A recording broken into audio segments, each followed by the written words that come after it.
En blanco no es doble.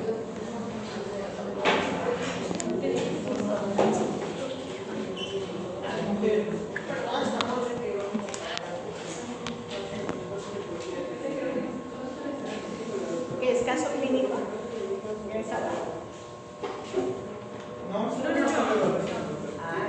Nuestras fichas para poner, para que nos pongan Las notas, 20. Las fichas. 20 pone la doctora Salazar.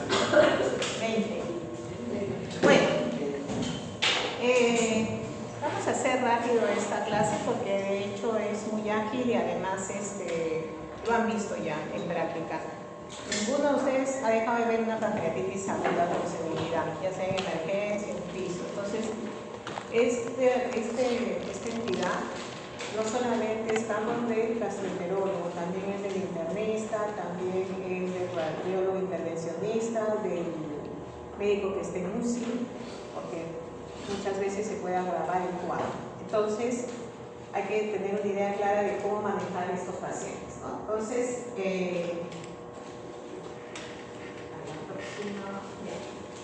recordar que el páncreas es retroperitoneal, recordar también que consta de una cabeza, del cuerpo, la cola y el páncreas mucinado, ¿no? Entonces está enmarcado por el duodeno y cuyos conductos principales es el Wilson, o conducto pancreático, que tiene sus ramas, ¿no? Y que está en relación con el conducto colédoco por la desembocadura en la segunda porción del duodeno.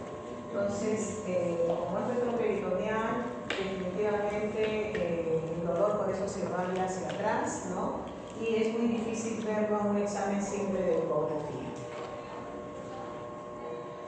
El páncreas, como ustedes recuerdan de fisiología, consta de un páncreas exocrino y consta también de un páncreas endocrino, ¿no? En el caso del exocrino es para la formación de enzimas pancreáticas. Entonces, está constituido por células acinales y conductos y consta este páncreas exocrino mayor tejido pancreático, que es el 85%. Produce sinógenos y produce bicarbonato, ¿no? Esa es la función. Y el páncreas endocrino consta por los islotes de glándulas y secreta insulina, glucagón y somatostatina. Entonces, recordar eso porque cuando se afecta aguda o crónicamente va a afectar tanto al exocrino como al endocrino. Por eso que vamos a ver variables que se alteran y para ver el pronóstico. En cuanto a la definición de pancreatitis aguda, esto es un proceso inflamatorio agudo. Es una persona cuyo páncreas está bien funcionalmente y por una noxa, por un agente, por un gatillo, se activa un proceso inflamatorio. Y entonces resulta en una autodigestión del páncreas. Entonces va a haber una digestión del mismo tejido pancreático. Esto debido a las enzimas que se activan de una manera más rápida y también que no hay un mecanismo de defensa que bloquee la activación de las enzimas. Caracterizado por dolor abdominal agudo, elevación de los niveles sanguíneos de enzimas pancreáticas y reversión de la histología a un páncreas normal. Puede comprometer solo el páncreas, pero también por continuidad los tejidos peripancreáticos, estamos hablando de la grasa peripancreática y a la edad media. Esta definición es del Simposio de Atlanta, que hasta ahora rige en este momento y que para nosotros siempre es importante ver si a lo largo de los años cambiamos las definiciones, ¿no? En cuanto a la clasificación, solamente dos clases, la pancreatitis edematosa o también llamada pancreatitis intersticial y la otra es la pancreatitis necrotizante, su mismo nombre lo dice, ¿no? Entonces, la edematosa, aquí no vamos a ver disfunción multiorgánica, solamente la inflamación va a ser local, ¿ya? Sin complicaciones, gracias a Dios, del 100% de pancreatitis aguda que nos llega a emergencia, el 80% son pancreatitis leves, por eso que pueden ir a su casa más fácilmente. La mortalidad es muy baja. En el caso de la pancreatitis necrotizante, sí se asocia a falla orgánica o También hay complicaciones locales que hay que hacer que el paciente nos sigamos en la consulta para resolver esto. Y esto se da el 20% del total de pancreatitis aguda. Y estos son los que muchas veces están primero en áreas de emergencia y luego pasan a fase de etiología. En cambio, las intersticiales, todas ellas van de frente a un piso de hospitalización. La mortalidad con pancreatitis necrotizante puede llegar al 17%, es un porcentaje alto. Igual, esto tiene esa clasificación por los criterios de Atlanta. ¿Qué es falla orgánica? O sea, ¿por qué la pancreatitis puede dar esto? Entonces hay que tener en cuenta que la falla orgánica consta de estos parámetros. Puede ser un paciente que venga con inflamación pancreática y con shock y con una presión menor de 90 milímetros de mercurio. Puede ser que venga desaturando con una presión de oxígeno menor de 60, un PAFI menor de 300.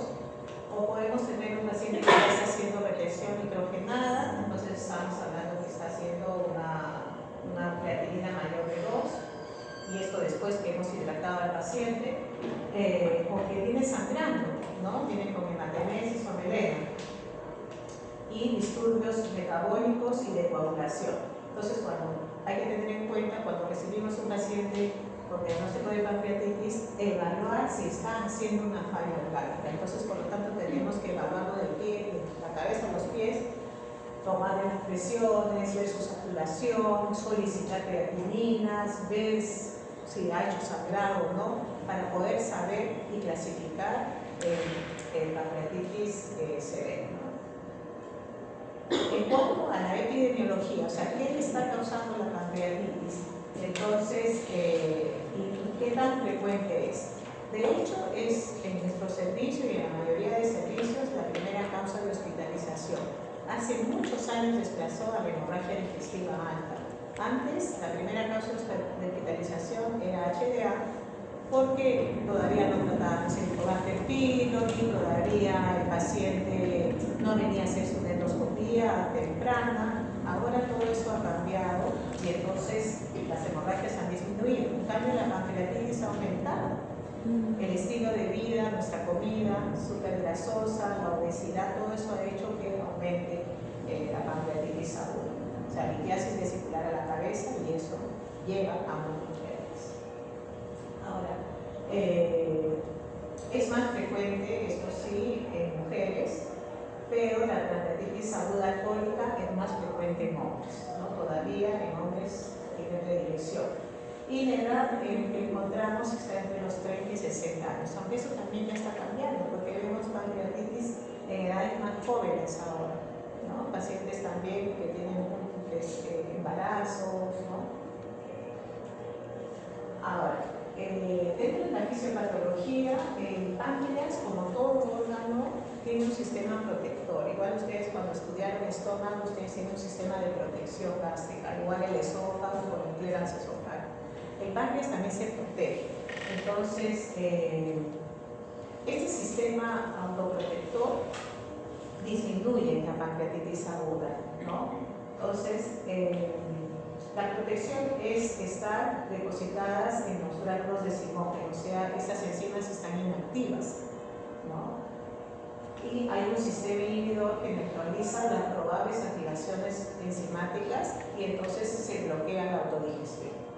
Entonces tenemos una primera línea de defensa con inhibidor de la tripsina secretoria pancreática, y una segunda línea de defensa que es la autólisis de la tripsina activada. Todo eso se bloquea en la pancreatitis aguda. Entonces, sea cual sea el agente etiológico que tengamos, productor de pancreatitis, activa el tripsinógeno y actúa también la tripsina beta, y se activan todos los simógenos. Y entonces se vuelven las enzimas activas, y eso produce la digestión del páncreas.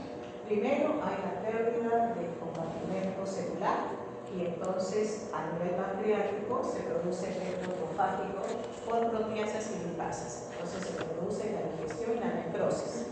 Y luego estos fenómenos inflamatorios y necróticos pancreáticos y peripancreáticos se van perpetuando. Por otro lado, si la inflamación es muy fuerte, también se activan los sistemas humorales, Entonces hay un daño sistémico y se aumenta el complemento, la liberación de citoquinas, de interleuquinas, sobre todo la 168, y por eso se producen los fenómenos multisistémicos. Esto hace pues que sea cual sea la causa que vamos a ver a continuación, la glándula se inflame, puede quedar solamente en un edema, pero también puede seguir la hipoperfusión y se produce la necrosis. Esto puede llevar a que eso se infecte y entonces tenemos una necrosis infectada, que es una complicación mayor. O también puede formarse los llamados pseudoquistes, que también pueden infectarse y formarse los abscesos.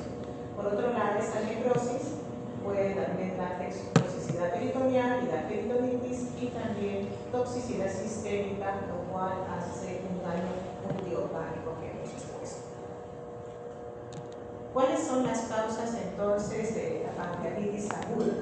A la cabeza tenemos la polilitiasis o coleopolitiasis, ¿no? Entonces son pacientes que ya tienen litiasis vesicular, diagnosticados a veces ya muchos años atrás y que el paciente no quiere operarse porque no tiene los síntomas o porque no tiene dinero, porque lo postergan en las áreas de salud y entonces el paciente nunca se llega a operar y entonces después viene y debuta con que un cálculo micro de la vesícula hace el conducto biliar.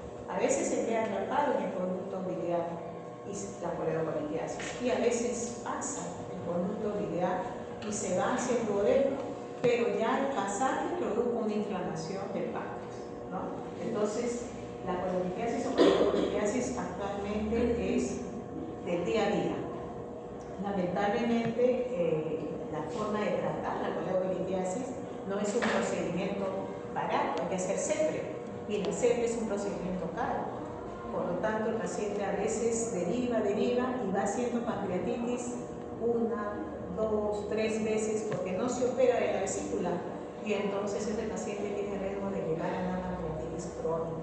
Por eso, el paciente tiene que solucionar lo primero, que es la litiasis, ¿no? El abuso del alcohol es importante, que estamos aumentando. Hace poco hemos tenido unas clases de hígado y alcohol y Perú está dentro de los países de Latinoamérica con muy alto consumo de alcohol, parece mentira, pero estamos viendo mayor consumo de alcohol y esos alcoholes que se dan los fines de semana son los que están primando, no los diarios, pero sino como llamamos la ingesta alcohólica en tropezones. Ahora, para que dé una pancreatitis, la cantidad de alcohol tiene que ser entre 50 a 80 gramos. Ahora, también puede ser el pozo operatorio, el paciente que se opera de alguna otra causa y de repente daña, inflama el páncreas.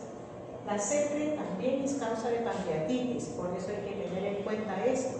Vemos casos que el paciente salió el cálculo y de repente el paciente viene con dolor abdominal, náuseas, vómitos, dolor hacia la espalda y entonces hace una pancreatitis. De ahí que tememos mucho de saber a quién hacer la CEPRE. No a todos pueden entrar, algunos van a tener que entrar a cirugía, ¿no? Lo otro son los traumatismos.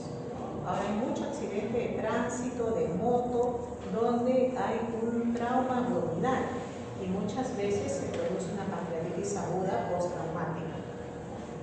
Luego tenemos también dentro de la parte metabólica los triglicéridos.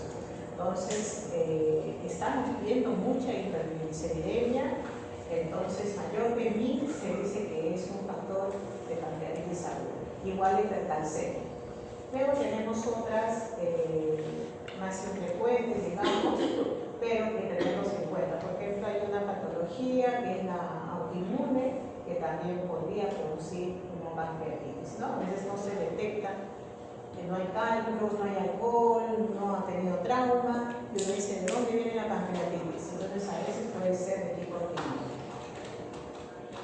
Las úlceras pépticas penetrantes. Recuerden que por anatomía el duodeno está rodeando la cabeza del páncreas. Entonces, si hay una úlcera duodenal que penetra, puede llegar a inflamar al páncreas y entonces da una pancreatitis por una úlcera péptica penetrante. ¿Ya? Y bueno, alteraciones anatómicas como el páncreas diviso y tumores pancreáticos debutar con pancreatitis aguda, ¿no? Muy bien, entonces ese es el panorama etiológico que tenemos. A la cabeza el biliar, y luego el alcohol, y luego todo lo demás. ¿Cuál es la clínica? Y eso es bien clásico, ¿no? La clínica es del dolor epigástrico en un 95% de los casos. Es muy raro que una pancreatitis aguda venga sin dolor. Tiene que venir con dolor, ¿no? Ahora, es un dolor característico porque empieza en epigastrio y se va hacia la izquierda en cinturón, ¿no? Y cuando le dicen ustedes qué intensidad tiene, el paciente generalmente es más de 8, 9, 10, es un dolor intenso que lo lleva a la emergencia, que muchas veces el paciente ya tomó antipasmódicos, por ahí ya tomó su esomeprazol y el paciente no le calma el dolor y va a la emergencia. Es un dolor muy intenso, lancinante, como si le estuvieran metiendo un cuchillo. Ese es el tipo de dolor del páncreas. En segundo lugar vienen las náuseas y vómitos que acompañan en un porcentaje bien alto, 85%, entonces son pacientes que vienen vomitando.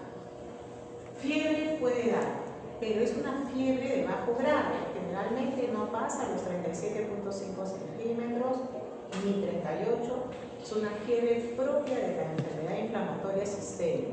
Entonces, a veces dicen, no, viene con fiebre, inmediatamente pancreatitis, hay que darle antibiótico, porque ya se está infectando. Y eso no es, y es algo que a la conclusión nunca debemos dar antibiótico a un paciente que tenga solamente alza de temperatura, porque eso puede ser por la misma pancreatitis.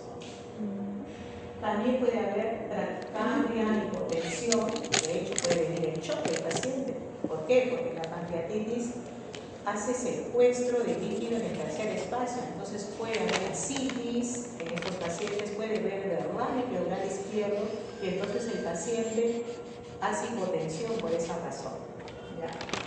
Luego, a sensibilidad abdominal, de hecho el paciente puede venir cuando usted le examina con signo peritoneal, pero generalmente es un signo peritoneal localizado solamente en el epigastrio. Ustedes le tocan otras porciones del abdomen y por ahí. Entonces ya con eso están viendo de que sí hay una inflamación importante.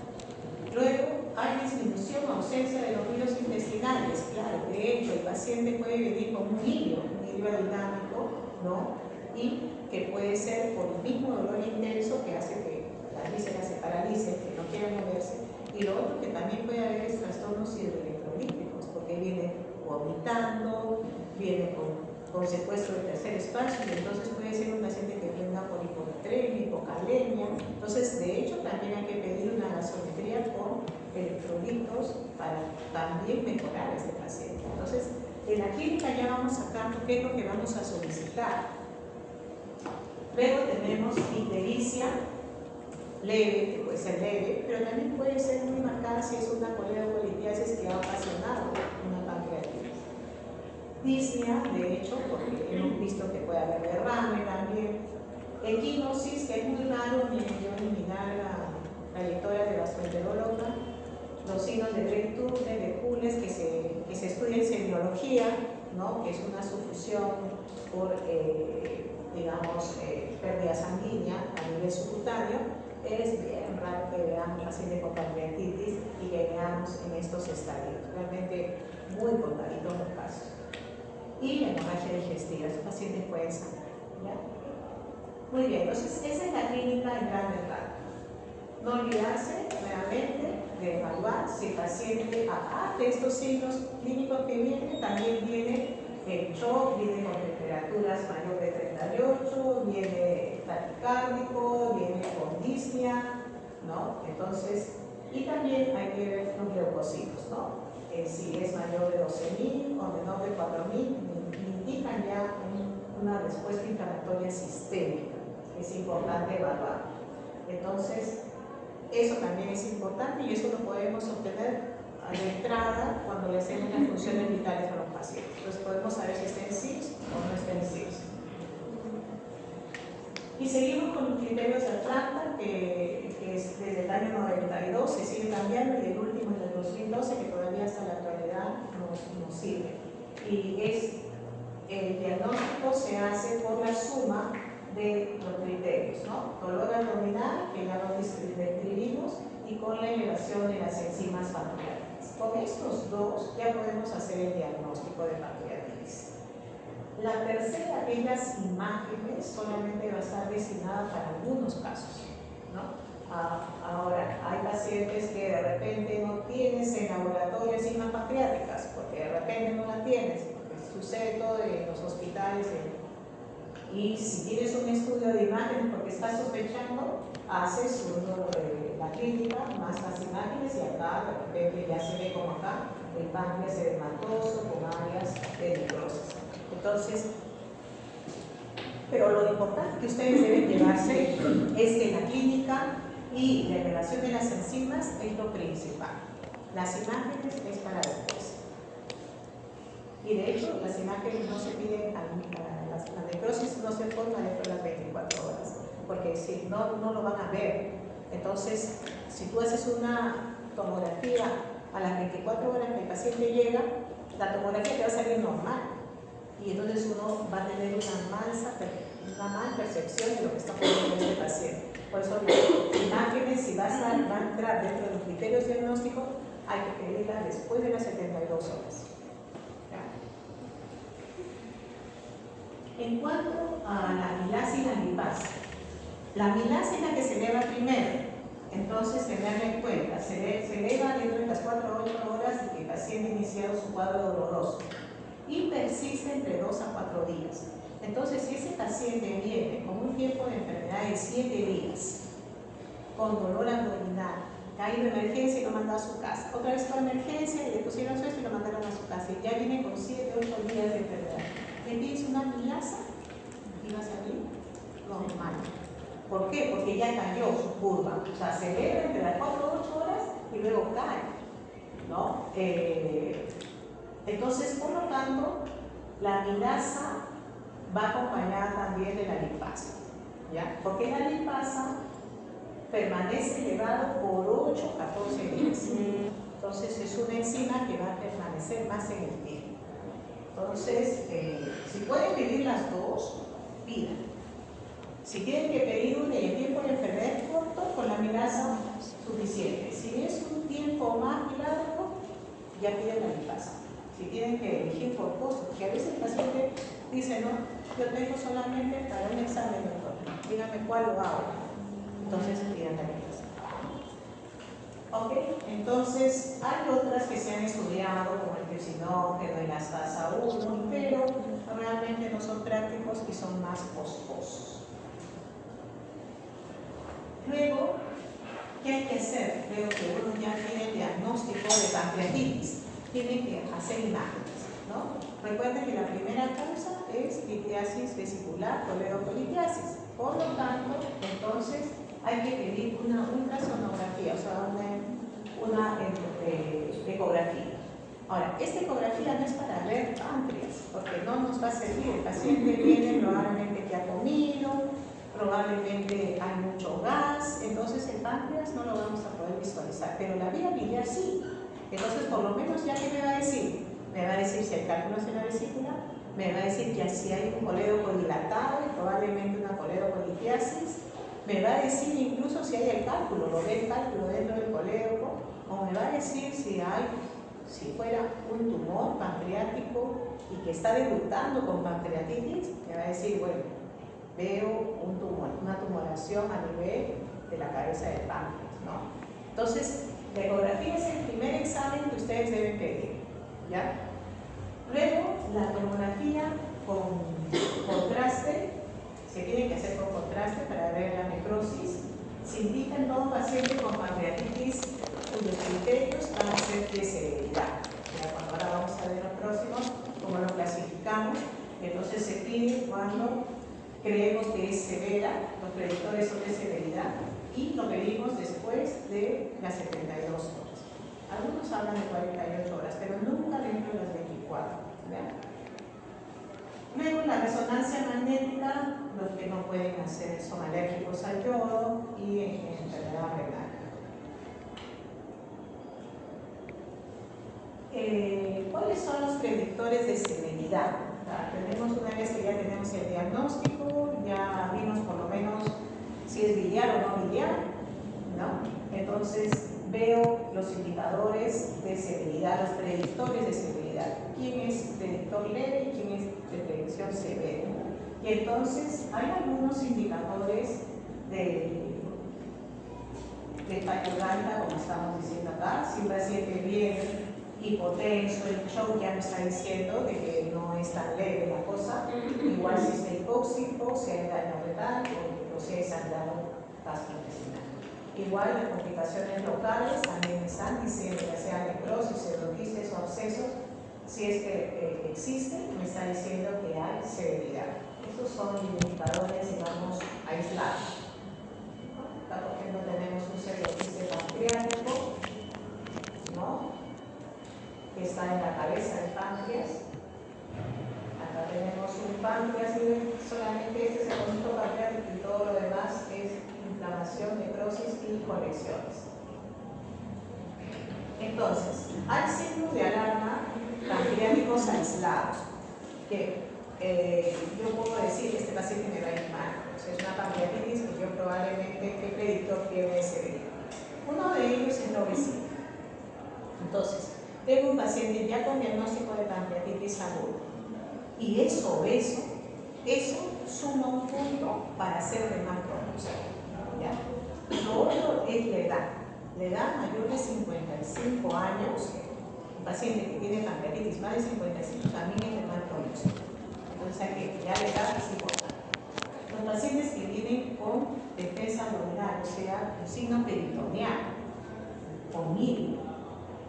Los pacientes que vienen con derrame pleural, ya también me está diciendo de que puede ser severo. Y alteración de la conciencia.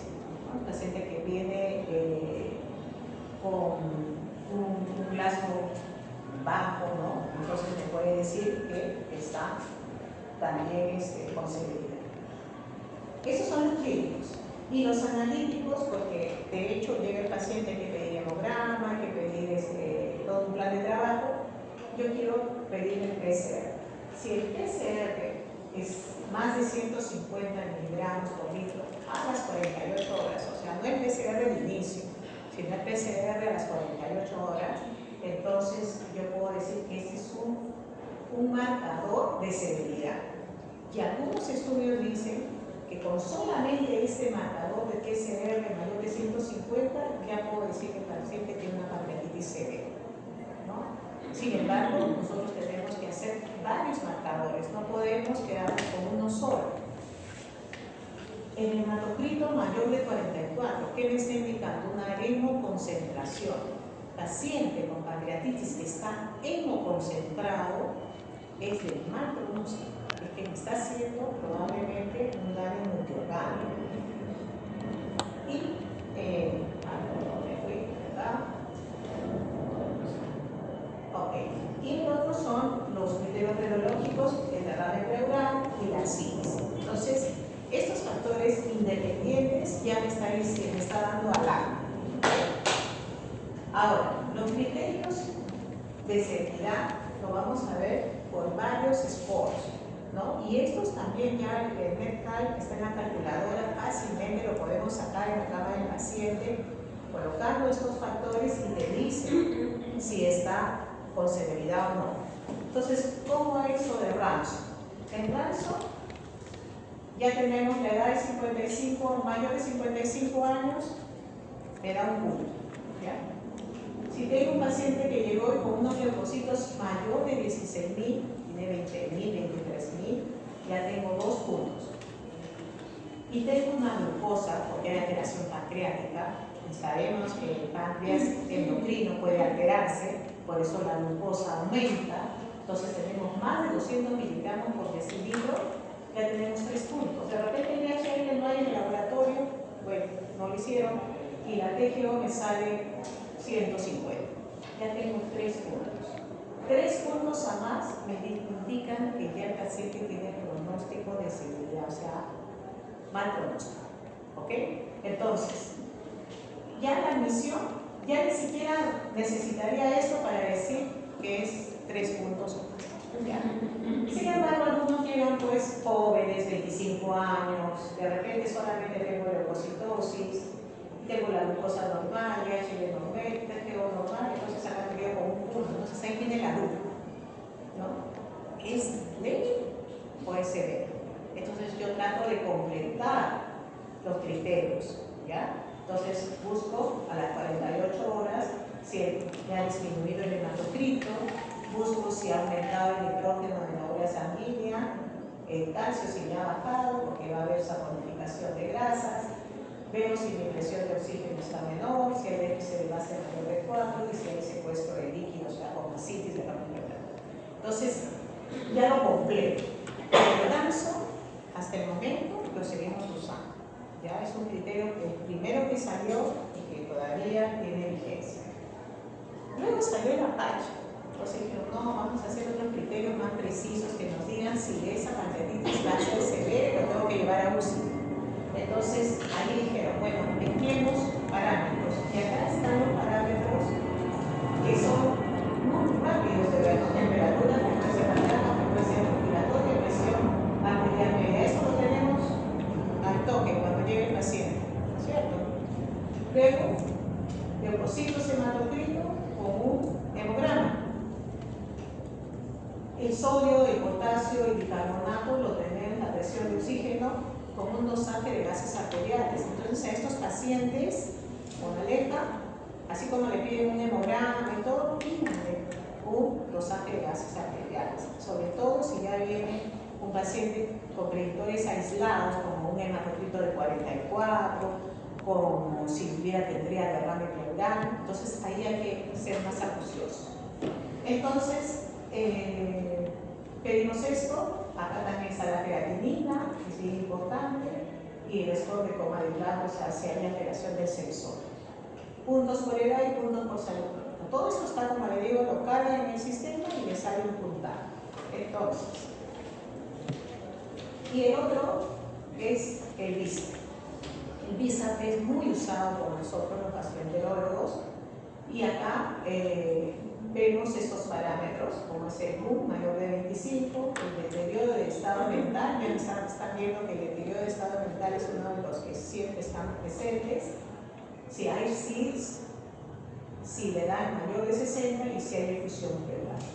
Esto se ve en las primeras 24 horas. Entonces, cualquiera de los tres que yo haga, si yo tengo ranzo, escala pronóstica de mal pronóstico de pancreatitis aguda severa, es que el ranzo sea de 3 o más. ¿Ya? Si yo utilizo Apache, que sea 8 o más de 8. Y si yo utilizo el BISAP, que sea 3 o más. Entonces, con eso yo ya puedo decir si es una pancreatitis aguda con mal pronóstico, de severo. ¿Ya? Ahora, estos parámetros se dice que hay que hacer por lo menos 2, ¿ya? Para tener más cercanía, porque puede ser que el ranzo me salga leve y de repente el BISAP me sale severo. Entonces hay que hacer siempre 2 scores. Doctora, ¿y si esos dos parámetros se contradicen, por cuál medicamento? Por la clínica. O sea, si la clínica manda siempre. Si es un paciente que está, por decirlo, intolerante, nauseoso en las primeras 24 horas, por más que lo hidratas no mejora, el dolor no cede, tú estás diciendo, y es obeso, de repente tienes un factor aislado y te sale leve, con un score y severo, yo me voy por el severo. ¿Te das cuenta? O sea, vas valorando la clínica con los factores. Y de hecho, también con la evolución, porque puede ser que los factores te den leve y día tras día te va haciendo, no te está mejorando, entonces tú ya tienes que pensar que es severo, ¿no? La evolución es importante. Nuevamente reafirmamos la tomografía con contraste, solicitarlo después de las 48 horas a 72 horas, nunca al inicio. ¿Cuándo? Cuando hay predictores de severidad presentes, no a todos. Y también cuando la evolución de una pancreatitis que aparentemente es leve se está complicando, ¿no? El paciente que está viendo mal, por más que lo hidratas, por más que le des calmante, no revierte, entonces dices, puede ser que sea severa y le indicas una tomografía. Y luego la tomografía, eso no le vamos a preguntar, pero tienen que tener la idea de que en la tomografía hay grados de pancreatitis aguda y grados de necrosis. Ya cuando lleguen más adelante verán, ¿no? Pero se gradúa también, hay criterios tomográficos que nos dicen que es severa o no. Y estos es los criterios de severidad. ¿No? Y acá seguimos viendo un páncreas, miren, completamente con áreas muy pocas de páncreas y edematoso, con áreas de necrosis. Vamos a ver. Acá también prácticamente ya la inflamación es muy grande, ¿no? Por eso esta es una pancreatitis necrotizante. Y a veces evoluciona a pseudoquistes pancreáticos. Por ejemplo, acá tenemos un quiste del páncreas, ¿no? Que es grande. Más adelante, estos pseudoquistes pueden tener una pared que ven acá y ya se vuelve un quiste encapsulado, ¿no? Y acá tenemos otro pseudoquiste. Ok. Entonces, hay 3 grados, la clasificación nos dice que hay 3 grados de pancreatitis según el grado de severidad. Y se clasifica en grado de severidad leve cuando no hay fallo de órganos y no hay complicaciones locales ni sistémicas. Moderadamente severa cuando existe, el paciente vino con una falla orgánica, el paciente vino con hipoxia, pero hidraté, lo mejoré su metabolismo y de repente a las 48, 24 horas se le fue ese hipoxemia. Entonces fue una moderadamente severa porque tuvo un fallo orgánico que lo pudo resolver fácilmente. Pero si la falla orgánica me persiste, esto ya es severo. Igual también acá en la transitoria persistente sí puede haber complicaciones locales o sistémicas, ¿no? Entonces es la gran diferenciación. Antes era leve y severa, pero las últimas clasificaciones ya le ponen moderadamente severa cuando la falla de órgano es transitoria. Y las complicaciones de la pancreatitis, en las 4 semanas primeras hay colecciones líquidas, agudas pancreáticas, colecciones necróticas agudas, pero cuando ya pasan las 4 semanas se forma el pseudoquiste pancreático porque ya forma una pared y la necrosis pancreática encapsulada que le llamamos el vómito. Muy bien, entonces esa es la pancreatitis aguda. ¿Qué vamos a hacer con el paciente con pancreatitis aguda? ¿Cuál es el pilar del tratamiento? Número 1 es la hidratación. Primero tenemos que resucitar al paciente. Si viene chocado, hay que hidratarlo. 2, hay que darle analgesia, o sea, que hay que calmarle el dolor, porque no va a tener el paciente ahí y ya desinflamará, no, hay que tratar el dolor que es insoportable. Hay que hacer una alimentación temprana, una nutrición temprana, enteral. Generalmente no utilizamos la parenteral, tratamos de no llegar a la parenteral. Y hacemos la ERCP o pancreato retrógrada endoscópica en casos de pacientes que tengan coledocolitiasis y una colangitis asociada a la pancreatitis que no revierte, ¿no? Entonces, eso es el pilar de manejo de la pancreatitis aguda. Comencemos con la hidratación. Entonces, la hidratación obviamente tiene que ser endovenosa, ¿no? Si te viene con los criterios, hay que darle una hidratación. Compensar la pérdida de fluidos. Mantener la perfusión del tejido pancreático, por eso es la hidratación.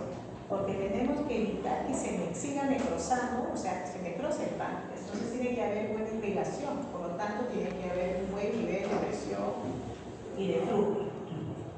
Hay que prevenir esto, la hipercoagulación, por eso que cuando viene el paciente con un hematocrito mayor de 44, hay que hidratarlo bien, tratar de que no siga ese estado de hipercoagulación. Hidratar dentro de las primeras 24 horas es bien importante.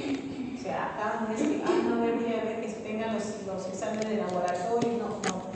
Si ustedes saben que es pancreatitis, las primeras 24 horas de hidratación hace que el paciente no evolucione mal. No esperar a las 48 horas, ¿no? Las primeras 24 horas es crítica. lo que se puede usar es lactato Rinkel o suero salino. Y siempre estamos nosotros viendo estudios últimos que dicen cuál es mejor. ¿Usamos lactato? Usamos cloruro de sodio. Entonces, hay estudios al respecto que dicen que el lactato Rinkel tiene un poder antiinflamatorio. ¿Ya? Entonces, que por eso, por teoría, no solamente hidrataría, sino también desinflamaría. Entonces sería mejor utilizar lactato. Y el suero salino simplemente hidrata. Sin embargo, en grandes series se vio que ambos, no había diferencia significativa entre ambos. Y el lactato Rinkel es más caro, ¿no? Y es menos accesible al paciente. Entonces, al final dijo, no, ustedes hidraten tranquilamente con solución salina. No tienen por qué utilizar y buscar lactato Rinkel, ¿ya? Entonces, conclusión, suero salino. ¿Cuánto volumen vamos a dar? Cuando se inició estos estudios de pancreatitis, la gente se desesperó y en las primeras 24 horas le hidrataba al paciente, pero a full, ¿no? Que es para evitar la pancreatitis. Pero ¿qué se conseguía? Una sobrecarga hídrica. Y entonces el paciente a veces se moría por falla cardíaca, ¿no? Entonces decían, ¿cómo hay que hidratar? Entonces, en este estudio del doctor Bendalia, que lo hizo en 2022, por primera vez comparó una resucitación agresiva con una resucitación moderada. La agresiva ponía 20 mililitros por kilo en bolo y la moderada con 10 mililitros en kilo en bolo. Y el resultado fue que este goteo inicio para resucitar al paciente tenía menos iatrogenia. El paciente ya no tenía edema pulmonar, ya no tenía falla cardíaca. Entonces, a la recesión, digamos, al fluido extra, no. Ya, esa fue una de las conclusiones. Entonces, cuando la pancreatitis es leve, hay un bajo requerimiento de fluido dentro de las 24 horas, como vamos a ver después, y en la pancreatitis severa hay que dar moderado requerimiento de fluido, no ser agresivos. Acá no se ve muy claro, pero lo que queremos hacer a la admisión es por lo menos la hipovolemia, 10 mililitros por kilo por hora. Hay que resucitar al paciente y después se va bajando el goteo, ¿ya? Posteriormente, ya en las primeras 24-48, el flujo es de 1 a 5 mililitros por kilo por hora en 24 a 48 horas, para después iniciar la vía oral. Es bien importante entonces la hidratación dentro de las 24 horas y dentro de las 48 horas seguir hidratando, pero con 1.5 mililitros por hora. En cuanto a la analgesia, y eso de la hidratación, ustedes tienen que ver el débito urinario también, ¿no? Tienen que estar contando cuánto viene el paciente, eso es muy importante. En la analgesia, ¿cuál es el primer escalón? Se utilizan no opioides, primero. ¿Ya? Si el paciente mejora con paracetamol, generalmente damos paracetamol endovenoso, bien. Y de calma no necesitamos más. De repente podríamos utilizar metamizol e incluso algunos AINES.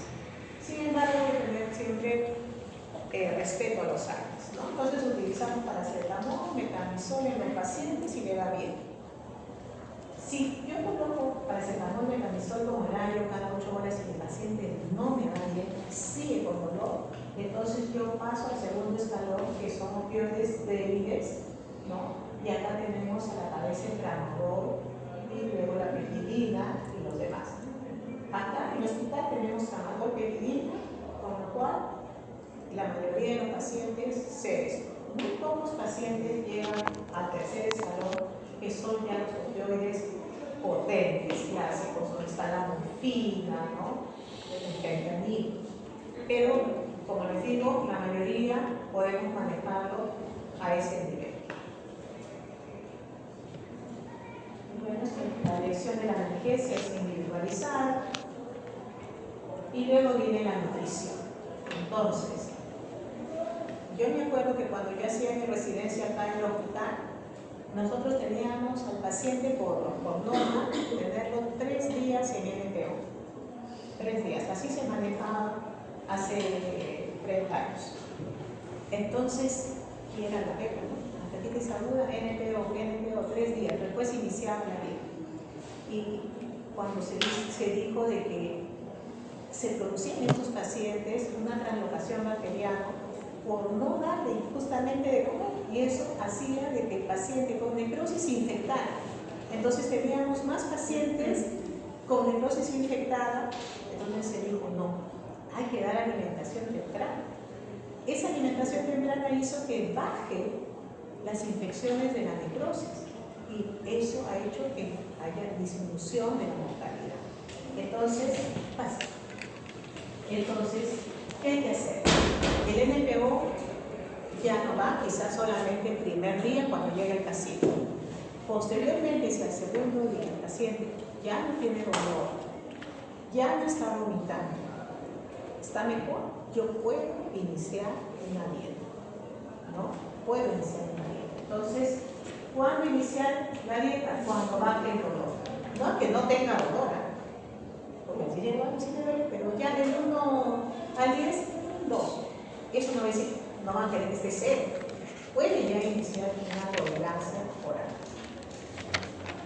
Cuando haya presencia de ruidos hidroaéreos, porque no se van a colocar alimentación cuando ustedes oculten y vaya y esté distendido el paciente mínimo, va a vomitar.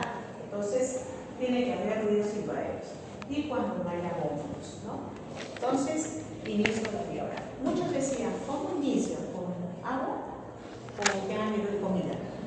Entonces, también se han hecho muchos estudios y se dice que se puede iniciar con una dieta líquida amplia que le llamamos, o sea, ya podríamos iniciar con una gelatinita, podríamos utilizar una masita de maicena, salud, podríamos iniciar con la tolerancia del paciente. Ya si ustedes ven que el paciente, porque el paciente dice, no puedo comer nada porque me va a doler esto, inicien con una dieta líquida amplia, todo el día con manzanilla, ¿no? Con agua, y entonces el paciente al día siguiente va a sentirse bien, estoy perfecto, es tolerable, ya, coma, y le das dieta blanca. De repente ya no escalonas, sino vas de frente a una dieta blanca suavecita, ¿no? Perfecto, entonces ya estamos iniciando bien. La nutrición temprana entonces nos ha hecho que el paciente tenga menor estancia hospitalaria y también la nutrición temprana menos costo, porque ya el paciente no va a necesitar tanto suero ni nada. Ahora, lo otro es el soporte nutricional en pancreatitis aguda severa. ¿Damos enteral o parenteral? Enteral por sonda nasogástrica o por sonda nasoyegular. Entonces, entre enteral y parenteral, 1000 veces enteral. ¿Ya? La parenteral es costosa, trae riesgos y se hace mucho. La enteral también se comparó pacientes con sonda nasogástrica y pacientes con sonda nasoyegular. ¿Cuál es mejor? ¿Por qué la sonda nasoyegular se colocaba? Si nosotros tenemos el páncreas está acá, entonces se quería poner la sonda nasoyegular antes de que llegue la secreción, o sea, para que no haya estímulo de la secreción pancreática. Entonces quería dejar la sonda bien abajo, entonces decíamos, no vamos a estimular. Entonces después se hizo la comparación y se vio que igual. Sonda nasogástrica o sonda nasoyegular. Iguales. Entonces, por lo tanto, no se haga problema, pongan una sonda nasogástrica cuando el paciente lo necesita, cuando no tolere la dieta por vía oral y hay que alimentarlo, pónganle su sonda nasogástrica. ¿Cuándo sospechar la necrosis pancreática? O sea, ¿cuándo sospechar que se infectó? Cuando el paciente ingresó con leucocitosis y la leucocitosis sigue en aumento, ¿ya?